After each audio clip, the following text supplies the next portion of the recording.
Bienvenue à vous pour cette première ceinture d'orthographe CM2. Il s'agit donc de la ceinture rose pour une leçon qui porte sur le genre et le nombre du GN, dont voici la version commentée. Allons-y. Le genre et le nombre du GN. Pour cette leçon, la compétence qui y est et je sais retrouver le genre et le nombre d'un GN. Que nous dit la leçon? Elle nous dit simplement un GN peut être soit masculin soit féminin. Alors un GN c'est un groupe nominal, ça veut dire un nom plus son déterminant et parfois son adjectif. Donc un GN peut être soit masculin, soit féminin. Un GN est féminin si le nom est le déterminant et l'adjectif s'il y en a un sont féminins. Un GN est masculin si le nom, le déterminant et l'adjectif sont masculins. Exemple. Un grand livre. Un grand et livre sont tous les trois au masculin, donc le GN est masculin. Une petite maison, tous les trois sont au féminin, le GN est féminin. Même chose avec le nombre, un GN peut être soit au singulier, soit au pluriel. Un GN est singulier si le nom, le déterminant et l'adjectif, s'il y en a un, sont singuliers.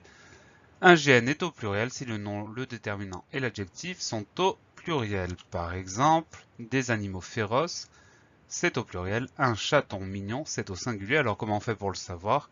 Il y a plusieurs indices. Il y a les terminaisons de chacun des mots. Animaux, féroces, il y a un S à chaque fois. Il y a le déterminant qui est employé. Des, c'est un déterminant pluriel. Un, c'est un déterminant singulier. Donc tout ça, ce sont des indices qui nous permettent de retrouver le genre et le nombre du. On va prendre quelques exemples pour voir si vous avez bien tout compris. Des beaux paysages, donc il s'agit, vous l'aurez deviné sans doute, de retrouver le genre et le nombre de ce GN. Donc des beaux paysages, on cherche d'abord son genre, est-ce que c'est masculin ou féminin? Le mot paysage, on dit un paysage, donc le GN est masculin. Et ensuite, est-ce que c'est singulier ou pluriel? On peut s'appuyer sur la terminaison des mots, on peut s'appuyer sur le déterminant employé, c'est pluriel. Donc nous avons un GN qui est au masculin pluriel. Voilà. Un autre exemple, cette pauvre grenouille. Donc on cherche d'abord son genre, soit masculin, soit féminin. C'est le nom qui donne le genre du GN, donc le nom grenouille, on dit une grenouille, c'est féminin. Le GN est féminin.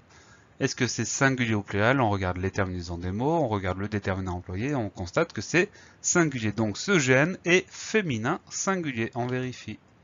Bravo, félicitations. Allez, troisième exemple, mes petites cousines. Masculin, féminin, singulier, pluriel. Cousine, c'est une cousine, donc c'est féminin. Ensuite, on voit le S de petite, le S de cousine, on voit le déterminant mais. C'est au pluriel. Donc, ce gène est féminin pluriel. Exactement, trop fort. Allez, dernier exemple. Le petit lapin. On dit un lapin, c'est masculin, il n'y en a qu'un seul, il n'y a pas de S, il n'y a pas de S. Masculin, singulier, on vérifie. Trop fort. J'espère que tout est bien clair pour vous, que cette leçon est bien comprise. Je vous laisse passer aux exercices. Je vous donne rendez-vous très bientôt pour une nouvelle ceinture et d'ici là, travaillez bien.